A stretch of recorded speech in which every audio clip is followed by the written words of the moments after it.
So I recently came across a video recommendation about Callisto Protocol. It's by Gamers, and the title is The 160 Million Disaster of the Callisto Protocol. And I think the game is being unfairly treated. Because if you've seen the title, it's suggesting like the $160 million were just wasted. But they were not wasted. You still had people that produced the game, but I think the net revenue was, 89 million. I'm not sure from which the number is. So it was a net loss, the whole project. But the people who made the game still got paid doing their job, and I think the game that came out of it was still a great game.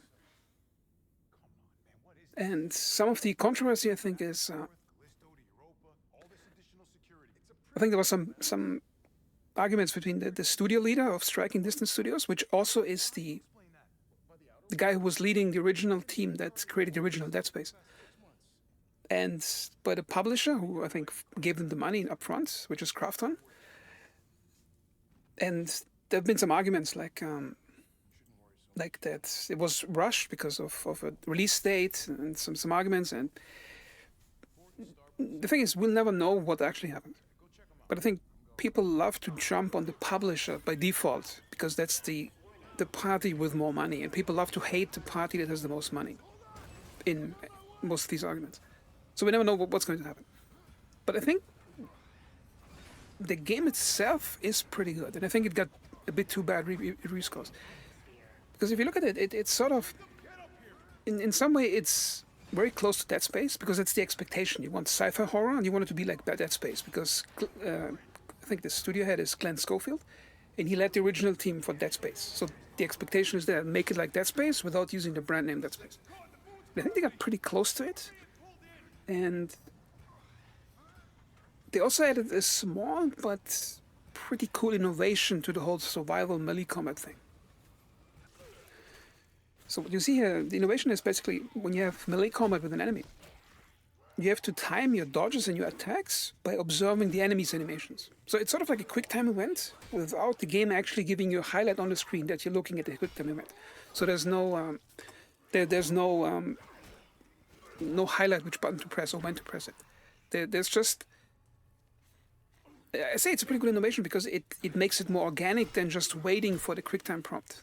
The entire scene is your prompt. You basically have to observe the enemy, and it feels more organic reacting to what the enemy is doing. Like, it feels like a small thing, but I think it's a pretty precise innovation. I think the entire game is built around it.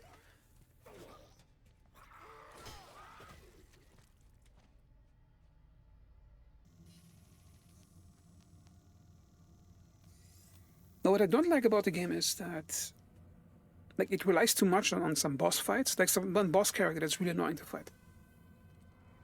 And I think it has too many small rooms. I think that's a problem between, if you compare it to Dead Space. And the thing is, I haven't played the new Dead Space, like the remake. I only played the original ones. When was it, like 2008, 2009, in the trilogy? So I remember I haven't played them since I think 15, 16 years. And in those games, you had a lot of these beautiful vistas where you would see through large glass windows the rest of the station or space. And I think in the second and third game, you had a lot of spacewalks drifting between different spaceship wrecks. So there was always this, like you would see the larger world around you.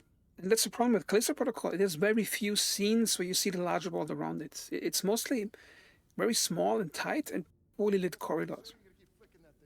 Now, they're beautifully made, but it's too cramped most of the time. I think that's one of the reasons why the game is, why I think it didn't get the same level of ratings like Dead Space. Like it's smaller scale in the physical volume of the game world you're moving in, but in terms of detail and quality, I think it's the same. Like there's the presentation scene early in the game when you're on your own spaceship. Just walking around a spaceship, like if you observe how beautiful the design is, the lighting, the technical quality of the models, the audio, and the character animations. I think it's Unreal Engine, and like in Unreal Engine, that stuff always looks great. And just the opening scene, like the acting of the characters and how it's captured. So I'm not sure what actually led to the bad reviews. I haven't read most of them. Because when I like a game, I usually avoid reading bad reviews about it. a lot of people might disagree, but I think it's basically the cramped nature of the game. If the game would have had more scenes where you can see the outside world, or just like see through a window, more of the outside station or the space you're in, I think then the game wouldn't feel that small. Negative, UJC Charon. You are not authorized for re-entry. Sorry, but I got no choice. We're coming in hot. Boost the anti-gravs. Already at maximum. We're not gonna make it. Yes, we are. Watch out. Hold on. Brace for impact.